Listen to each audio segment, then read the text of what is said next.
Papa consagrará Rusia y Ucrania. Se cumple ya con el deseo de la Virgen al cargo del licenciado Luis Eduardo López Padilla.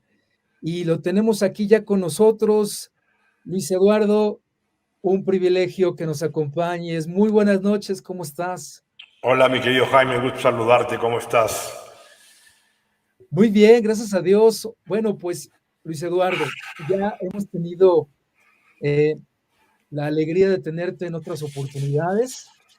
Nuestro público te conoce, te respeta y admira porque yo lo digo sin rubor, desde mi punto de vista, eres el experto más importante en tema de mariofanía de últimos tiempos que hay en México y quizá en Iberoamérica, ¿no? Con más de 30 y cuántos, 33 libros ya. 33 libros, sí. Y bueno, pues con conferencias impartidas en diferentes continentes. Bueno, de verdad, una eminencia y pues te agradecemos mucho hayas aceptado esta invitación que gestionamos apenas eh, el día de ayer por la noche. Así que muchas gracias. No, gracias por la invitación y porque es un tema de mucha trascendencia para el plan de Dios. Sí, así es. Bueno, pues amigos, eh, como ustedes pudieron escuchar al arranque de la emisión, eh, es oficial. El Papa Francisco consagrará, de acuerdo al comunicado oficial del Vaticano, a Rusia y Ucrania al Inmaculado Corazón de María este próximo viernes 25 de marzo. Y claro, pues esto provocó una reacción inmediata en muchos de nosotros eh, y la algarabía, el regocijo, pues no se hizo esperar. Probablemente porque tenemos expectativas muy altas de lo que puede resultar de esta consagración. Pero pues, Luis Eduardo, se abren muchas interrogantes, ¿no? Por ejemplo, si en efecto esto logrará la paz en esa región euroasiática, por una parte, si esta consagración llega a tiempo todavía o no, eh, si cumple con los requerimientos que la Virgen Santísima en Fátima pues pidió a los tres pastorcitos y ellos a la humanidad. Y como eso, más preguntas, pero en fin, pues tú dime por dónde quieres comenzar, eres el experto, son parte de las preguntas que tenemos muchos en torno al tema. ¿Cómo ves? Cómo no, muy bien. Vamos a ver esto. Vamos primero a establecer cuál fue el pedido que la Santísima Virgen trajo a Fátima en el año de 1917. Ella, como sabemos, se aparece durante 6 ocasiones, del mes de mayo al mes de octubre del año 1917, cuando ese mismo año, en otro lado del mundo, se consumaba la revolución bolchevique al frente de Lenin. Entonces la Virgen ahí, en el único secreto que va a revelar el 13 de julio de 1917, eh, dividido en 3 partes, después de la visión del infierno que tienen los niños, la Virgen les dice: ustedes han visto el infierno, a donde van las almas de los pobres pecadores, para salvarlas Dios quiere establecer en el mundo la devoción a mi corazón inmaculado y la comunión reparadora de los primeros sábados. Y luego dice la Virgen, se refiere a la Primera Guerra Mundial, que ya está llegando a su fin, la guerra del 14 al 18, pero si no dejan de ofender a Dios, una peor sobrevendría durante el pontificado de Pío XI. Dio una señal: cuando veáis una noche iluminada por una desconocida luz, será la señal dada a ustedes por Dios de que va a castigar al mundo por sus crímenes, por medio de la guerra, el hambre, la persecución a la Iglesia y al Santo Padre. Y la Virgen agregó: para impedir esto, la guerra, la persecución, el hambre, el sufrimiento del Santo Padre, vendré a pedir la consagración de Rusia a mi corazón inmaculado. ¿Cuándo ocurrió esta petición ya completada o concretada por la Santísima Virgen?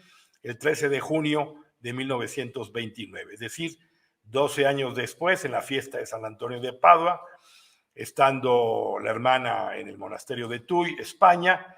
Ahí la Virgen se le aparece con el niño Jesús y le dice la Santísima Virgen a Lucía lo siguiente: ha llegado el momento en que el Santo Padre tiene que consagrarme en Rusia a mi corazón inmaculado, en unión con todos los obispos del mundo, de una manera solemne y especial, y de esta forma se otorgarán, ¿qué gracias? Número 1, la conversión de Rusia, y número 2, se otorgaría al mundo un tiempo de paz, al mundo completo. Al año siguiente, en 1930, Lucía, en una carta, va a volver a especificar bien las condiciones, que son que se consagre Rusia, número 1, al corazón inmaculado de María, número 2, hecho por el Santo Padre en una ceremonia solemne, es decir, no es que el Papa un día de pronto salga en el balcón y lea ahí la consagración, sino que tiene que ser una ceremonia solemne, quizá precedida por la Eucaristía, en fin, con condiciones que le den solemnidad al acto, y en unión con todos los obispos del mundo. ¿Qué significa eso? Significa que el Papa, el Santo Padre, tiene que llamar a todos los obispos por medio de las distintas conferencias episcopales en el mundo para que se unan a él en ese acto de consagración.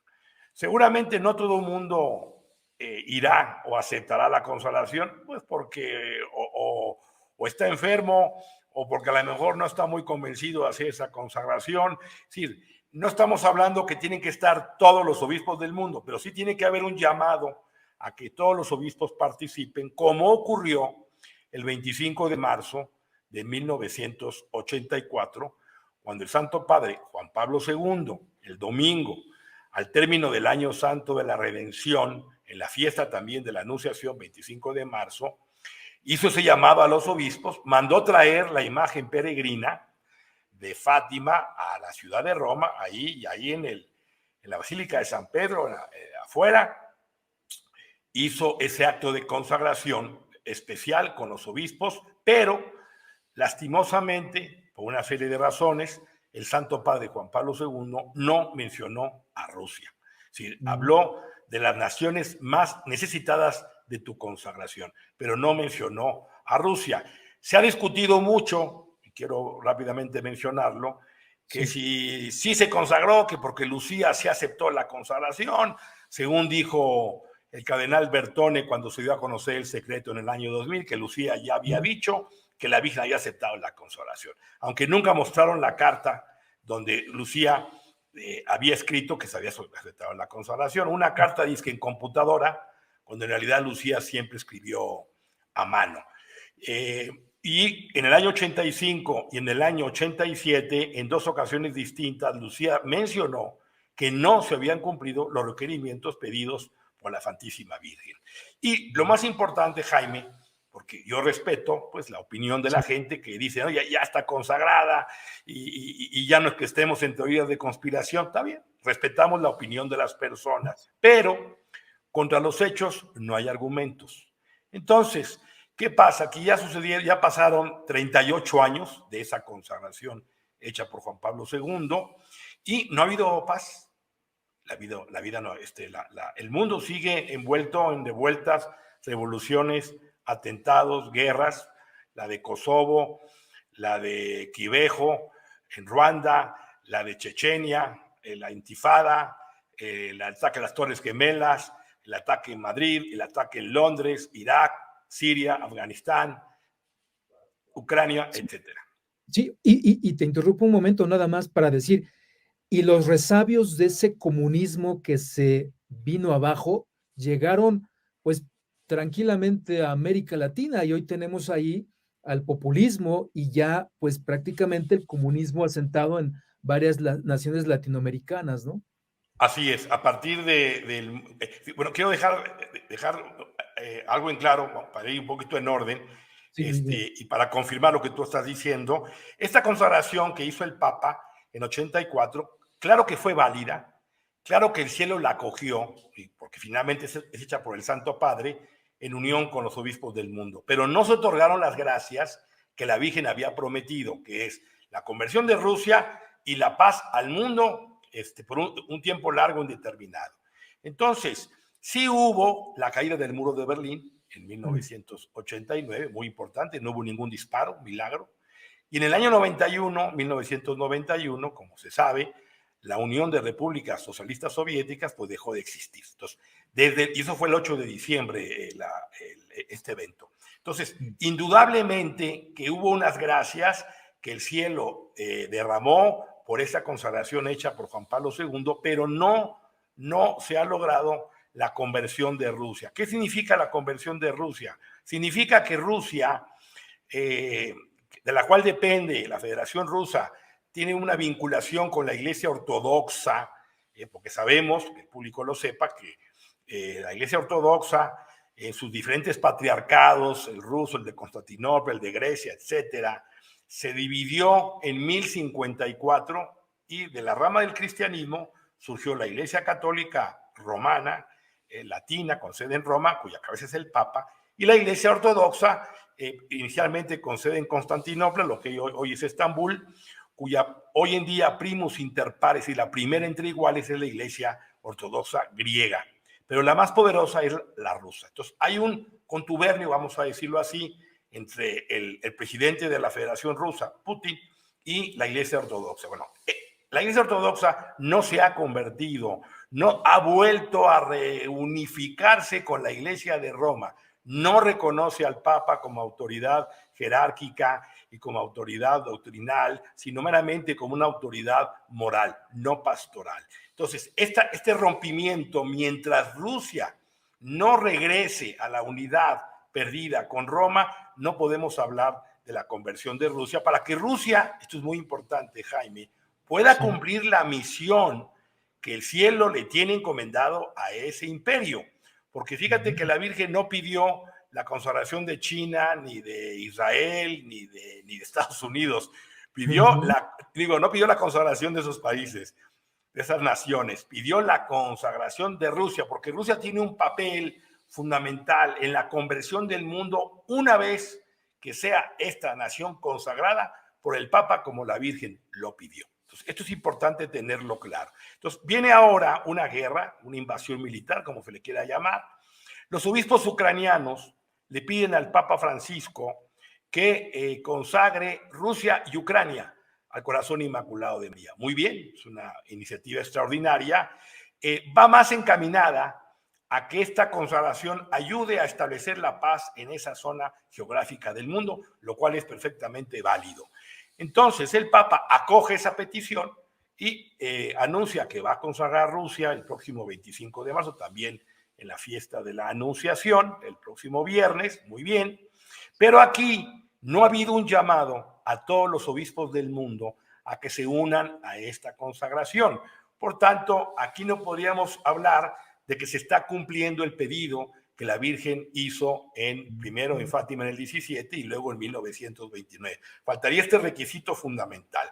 Además, tiene que ser una consagración solo de Rusia, no de Rusia y Ucrania. Sí, es válida, pero la Virgen pidió específicamente y expresamente una consagración solo para Rusia.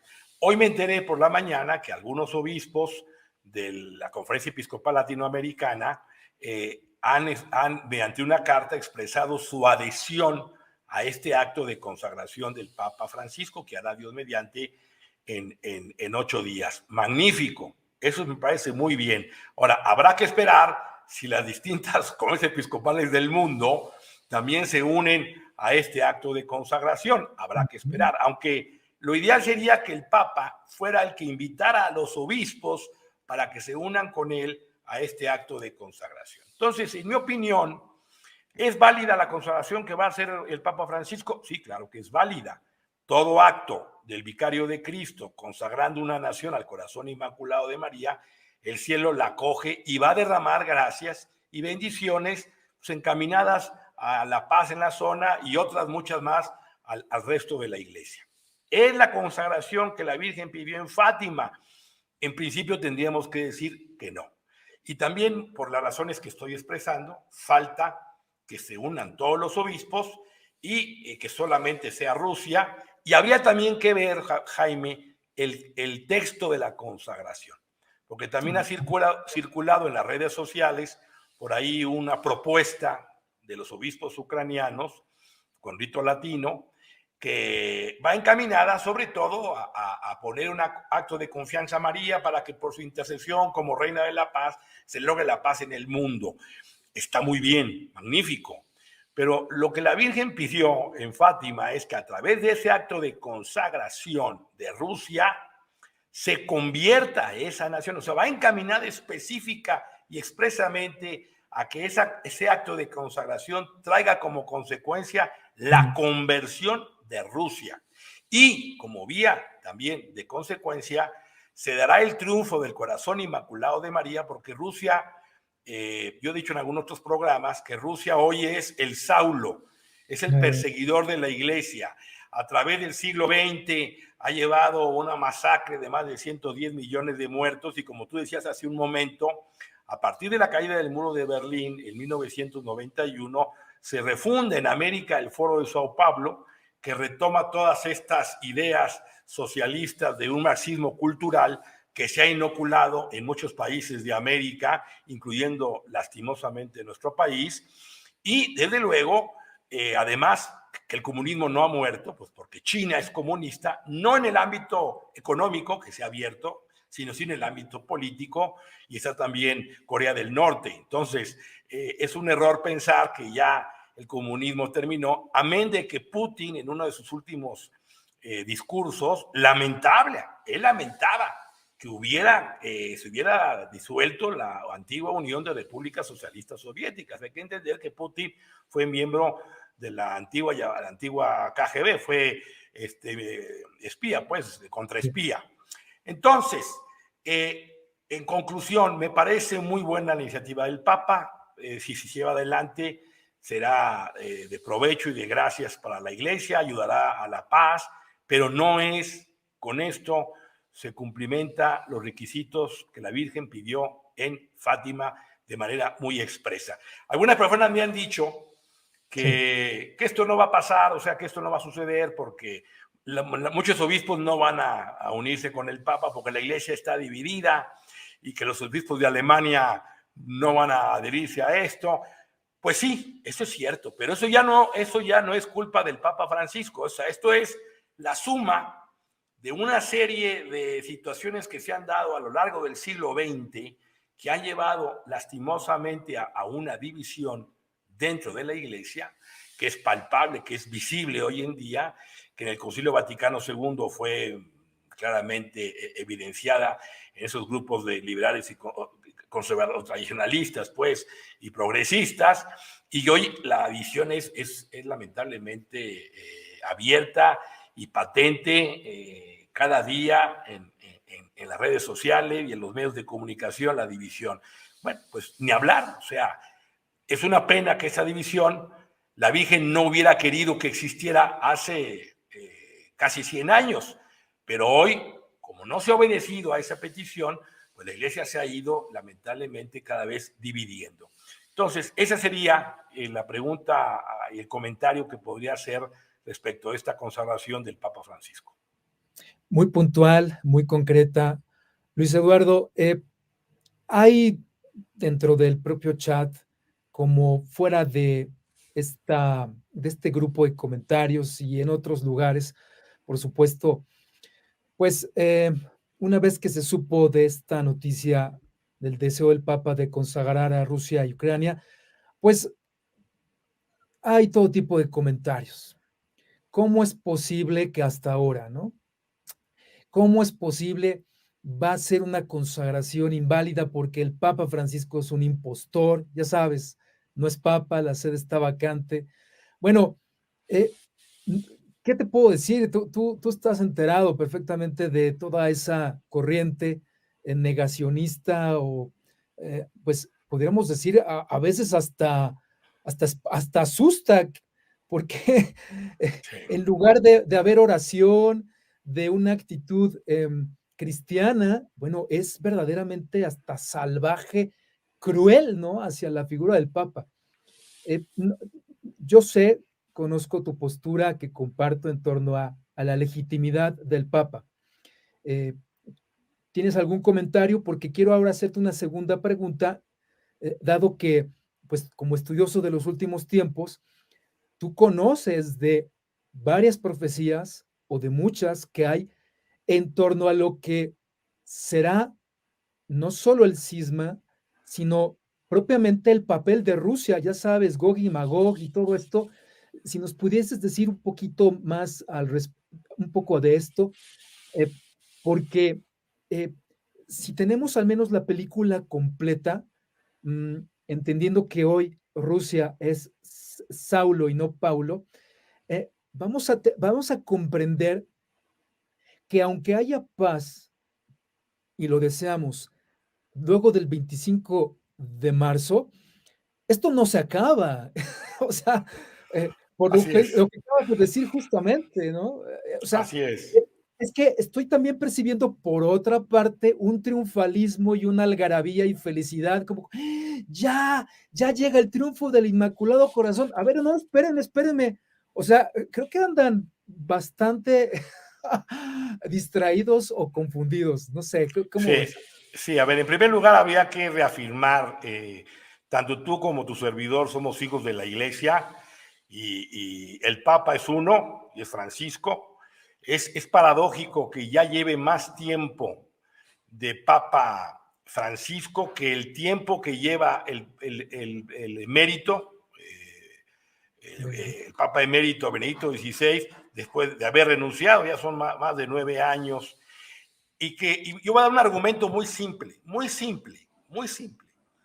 Suponiendo, como hicimos los abogados, suponiendo sin conceder que el Papa emérito fuera el verdadero, bueno, estoy haciendo una tontería, porque el único Papa es Sí, sí, sí. Francisco, pero suponiendo sin conceder que fuera el Papa emérito Benedicto, caray, pues lleva 9 años sin ejercer un solo acto de autoridad, sin ejercer un solo acto de pastoral como romano pontífice, lo cual sería más grave, mucho más grave que lo que la gente pueda hacer la crítica de Francisco y el caos que habría con esta supuesta realidad de que el Papa es Benedicto. Hay un principio en derecho canónico que se llama la Pacífica Ecclesia Decio, es decir, que el Papa Francisco fue electo por una mayoría de cardenales, más de 100, y el mismo acto de la elección fue aceptado, se arrodillaron, besaron su anillo papal y le expresaron su fidelidad. Y eso se corroboró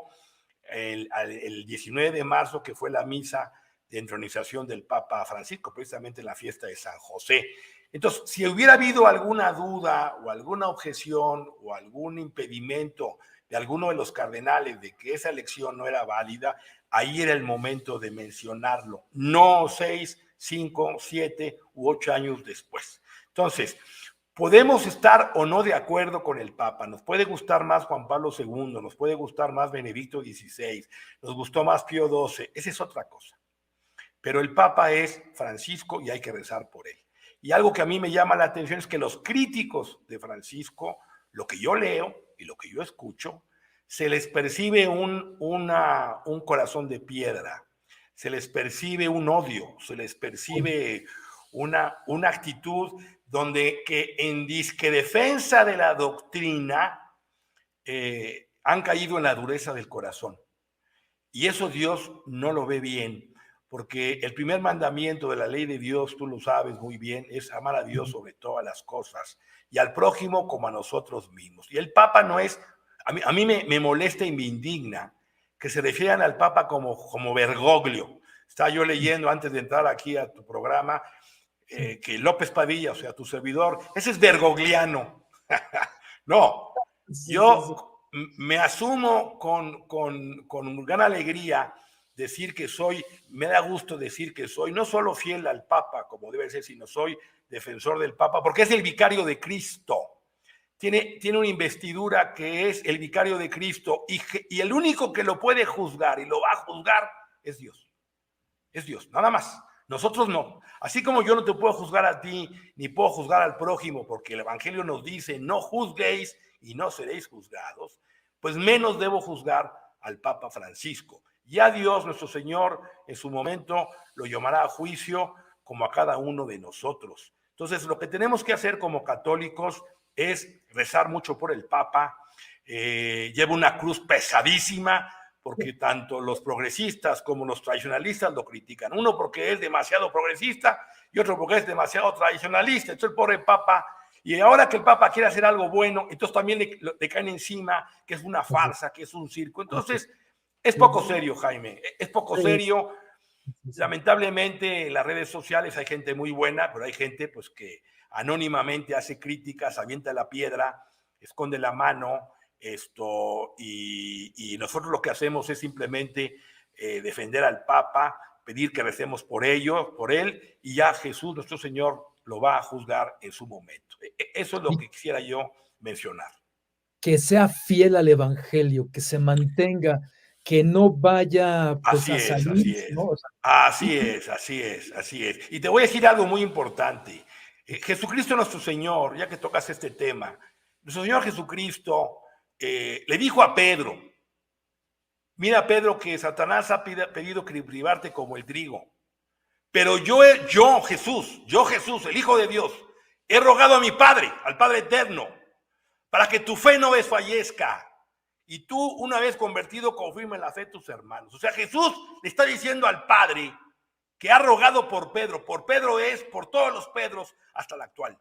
Entonces yo prefiero hacerle caso a las palabras de Jesucristo que a la de un hombre que tendrá que darle cuentas a Dios por sus palabras. ¿Por qué? Porque un papa puede ser malo, puede ser un sinvergüenza, puede ser, incluso un papa se puede ir al infierno perfectamente bien. Eso no, Dios no le prometió la salvación eterna al papa. Tiene que luchar cada papa por ser bueno y por justificar sus buenas obras ante Dios el día de su muerte. Pero sí le prometió que no iba a claudicar en la fe. Por eso ningún papa, desde que Pedro hasta Francisco, ha enseñado abierta y persistentemente una verdad que vaya en contra de la doctrina o en contra de la moral. Puede haber confusiones, puede haber situaciones donde no nos gusta, puede haber lo que tú gustes y mandes, actos lamentables, poco claros, confusos, pero que un papa abierta, persistentemente afirme una verdad en contra de la doctrina y en contra de la moral, eso nunca ha existido. ¿Por qué? Porque Cristo le dijo al Padre Eterno, a Pedro, yo he rogado por ti para que tu fe no desfallezca. Así que si nosotros vamos a pensar que los papas pueden ser herejes, pues qué pelele, perdóname la expresión, qué peleles palabras de Jesucristo, pues que nada más las cumplió para unos y para otros no, la iglesia, por eso Cristo dijo, las puertas del infierno no van a prevalecer. Y por eso Cristo dijo, en 2000 años, la iglesia, a pesar de persecuciones, de cismas, de deterioros y de todo tipo de ataques y embates de Satanás, la iglesia sigue firme y va a salir adelante. Va a pasar por una gran persecución y una gran purificación, pero la iglesia va a salir adelante por medio de la Santísima Virgen del Corazón Inmaculado de María, a pesar de nuestros pecados. Porque esa gente que critica al Papa y que se pone a criticar a la iglesia, nosotros también somos culpables, Jaime, por nuestros pecados. Porque por la comunión de los santos, cada pecado que cometemos causa un efecto desastroso a la iglesia. Y por eso quizá los sacerdotes y obispos y cardenales se han alejado del camino de la salvación. Entonces todos somos responsables. No podemos pensar que yo soy impoluto, yo soy santo y yo no tengo que ver en el entierro. Todos somos responsables. Así que yo rezo todos los días por el Papa. Siempre he defendido al Papa. Hay cosas que puedo no estar de acuerdo, pero no las digo públicamente para evitar que la gente se confunda, porque estamos viviendo un tiempo de confusión gravísimo, Jaime, y se va a poner peor. Perdón que me haya yo exaltado, no, pero ya estuvo bueno. O sea, de verdad que es increíble la actitud de la gente con este tema. Pertinente, muy pertinente. Y si no fuera el Papa Francisco Papa, bueno, podríamos decir mucho, yo no quiero dedicar más tiempo a eso, pero oye, pues de entrada, Francisco y Jacinta no serían santos. Así es, no, sería una debacle espantosísima. No Entonces todas las acabaríamos. olvídate, la iglesia estaría ya no existiría la iglesia. Y hay un principio, repito, en derecho canónico, que es esa pacífica adhesión de la iglesia al papa que ha sido nombrado. Punto. Puede no gustarte, eso es otra cosa, pero no me digas que es falso o que el verdadero es Benedicto, porque es tan poco seria la afirmación que no tiene caso ya dedicarle tiempo. Y por lo que me dice respecto al tema de Rusia, vamos a ver. Sí, la situación de la iglesia está muy mal. Yo creo que lo que va a suceder es que el Papa va a hacer esa consagración, va a traer un beneficio a la iglesia, ayudará eventualmente a la paz en esa zona del mundo, pero lamentablemente esto no va a terminar porque el hombre se ha alejado de Dios. ¿Por qué viene la guerra? ¿Por qué vino la pandemia? ¿Por qué vino todo esto? Consecuencia de nuestros pecados. Y Dios está permitiendo este tipo de purificación, este tipo de sufrimiento en el mundo como una manera de llamarnos a la conversión, de decirnos que quiere de nosotros una vera conversión ante estos eventos que son de purificación. Y van a venir otros peores, porque el pecado clama al cielo y ha llegado al límite en el mundo sobrenatural, y hay un dolor grandísimo de María y nuestro Señor en el cuerpo místico de Cristo, el cuerpo místico que es la iglesia, que está afeada por nuestros pecados. Entonces, vendrá esa paz seguramente en la zona, pero van a venir otras cosas de purificación, van a venir grandes sufrimientos al mundo, van a venir desastres, catástrofes naturales, va a venir, lastimosamente, se va a hacer realidad un cisma en la iglesia.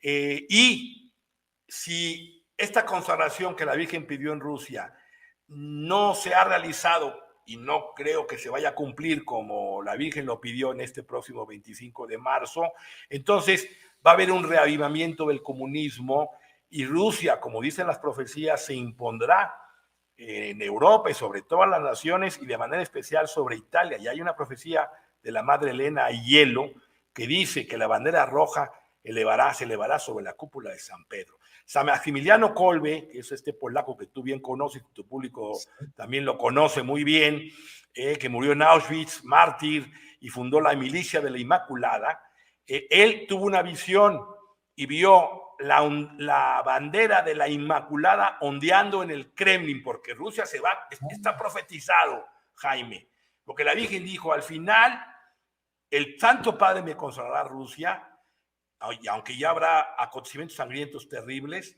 Rusia se convertirá y se otorgará al mundo un tiempo de paz, y al final mi corazón inmaculado triunfará.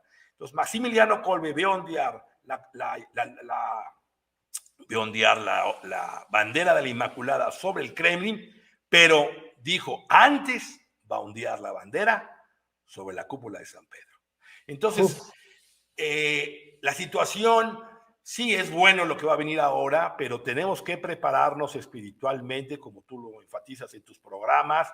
Tenemos que prepararnos porque vienen tiempos muy difíciles para la fe y muy difíciles para el mundo. Y por eso, en la medida en que estemos fortalecidos con lo que la Virgen nos pide, el rezo del Santo Rosario, la frecuencia de los sacramentos, la práctica de la oración, la práctica de la penitencia, del ayuno, el rezo del Santo Rosario, para que podamos ser buenos, Jaime, para que podamos vivir virtudes, porque el propósito de estos actos ascéticos es ser bueno, es ser virtuoso, siendo la virtud más importante, como tú sabes, la virtud de la caridad.